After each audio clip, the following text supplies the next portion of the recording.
Hola, buenas tardes. Mi nombre es Daniela y entonces ahora voy a responder a las tres preguntas. La primera sería, ¿se repetirá la trampa de Túcides y por qué? Bueno, pues para iniciar, debemos primero recordar el significado del término y su uso en la actualidad. Como indica Juan Facundo, la trampa de Túcides es la teoría que pretende explicar la relación entre una potencia hegemónica en declive y otra potencia en ascenso. Entonces, así pues, en la actualidad este término es utilizado para analizar la relación entre Estados Unidos y China.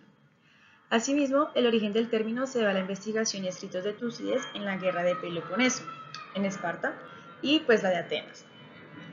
Tucídides nos comenta en sus memorias que hace referencia a las principales causas de la guerra, que era el miedo de Esparta por perder el control y el poder debido al crecimiento, cambios culturales y muros de Atenas. Entonces lo empezaron a ver como una gran amenaza. Se empezó a ver que Atenas como una amenaza y debido a lo anterior se inició una guerra que tuvo distintas fases, que dejaron como resultado la primacia de Esparta y la pérdida de Atenas.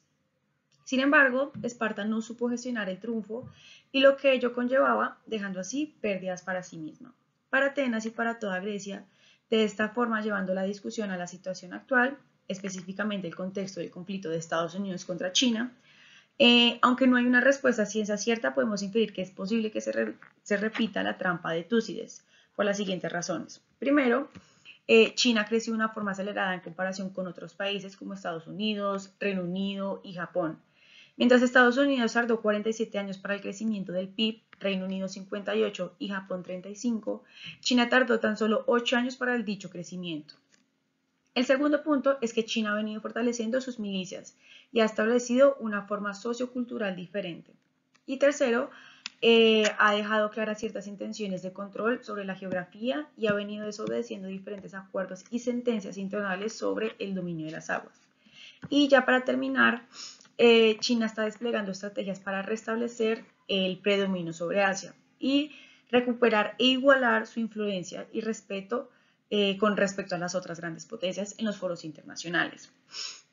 Y pues recuperar sus alianzas y zona de control.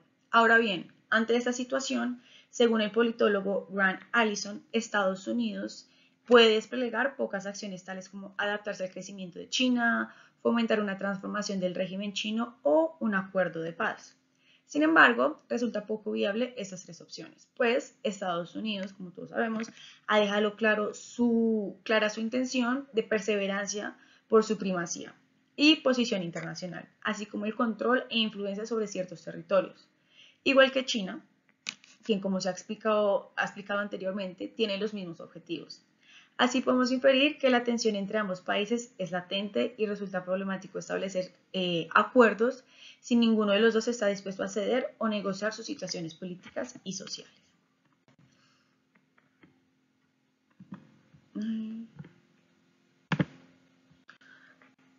¿Cómo pasó a la siguiente slide?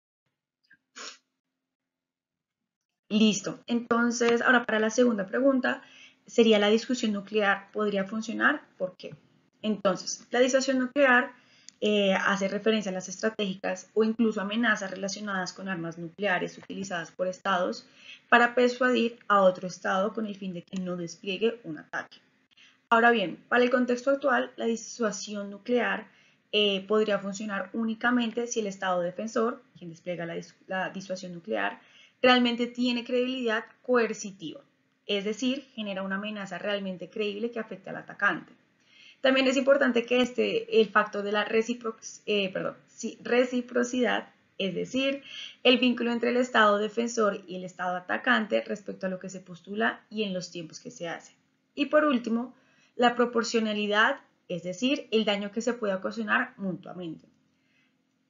Resulta ser una estrategia problemática que, aunque funcionó en la Guerra Fría, en la actualidad no se puede suponer su viabilidad debido a las fortalezas que tiene cada uno de los estados. Un ejemplo de ello, como lo vemos hoy en día, es el conflicto entre Rusia y los países de la OTAN, pues Rusia ha puesto alerta máxima de combate su armamento nuclear con el fin de persuadir a los miembros de la OTAN. Pero estos últimos también han desplegado sus fuerzas dentro de los estados que limitan geográficamente con Rusia, que son Estonia, Letonia y Lituania. Lo cual significa que aunque ninguno ha generado un ataque como tal, Si alguna acción de la OTAN va en contra de lo deseado por Rusia, la guerra comenzará, pero los Estados miembros de la OTAN estarán preparados para responder.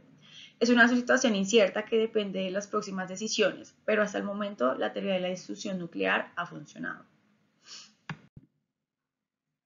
Y ya para terminar con la última pregunta, ¿puede suceder el equilibrio de poder o la multilateralidad mantenga la paz? Bueno, en un principio, el equilibrio de poder hace referencia a las políticas y acciones que los estados desplieguen con el fin de impedir que un estado predomine sobre otro, para así generar un equilibrio y promover la solidaridad y cooperación entre las naciones. Esto en un principio evitaría las tensiones y la rivalidad entre las naciones. Sin embargo, depende de la disposición de Estado para la toma de decisiones en un conjunto de las otras naciones. Sin embargo, en caso de que uno de los estados se opusiera o tomara en cuenta únicamente sus propios intereses sin tener en cuenta aquellos acuerdos internacionales, pues evidentemente se rompería el equilibrio de poderes y se empezaría a generar el conflicto. En una teoría que, en cierta medida, depende de la disposición de cada estado, pues además de que por otro lado la multipolaridad hace referencia a cómo las naciones operan según la situación sociocultural y a su cuota de poder. Es decir, que cada estado actúa a sus intereses y capacidades. Esta teoría representa un conflicto ya que significa que cada nación aborda sus propias necesidades y se dificulta un lazo de cooperación y solidaridad. Sin embargo, si se lograra unir a las naciones bajo la visión de un interés o una necesidad común, resultaría beneficioso debido a que las diferentes herramientas y acciones que cada nación puede desplegar y complementar al actuar en conjunto. Entonces, muchísimas gracias.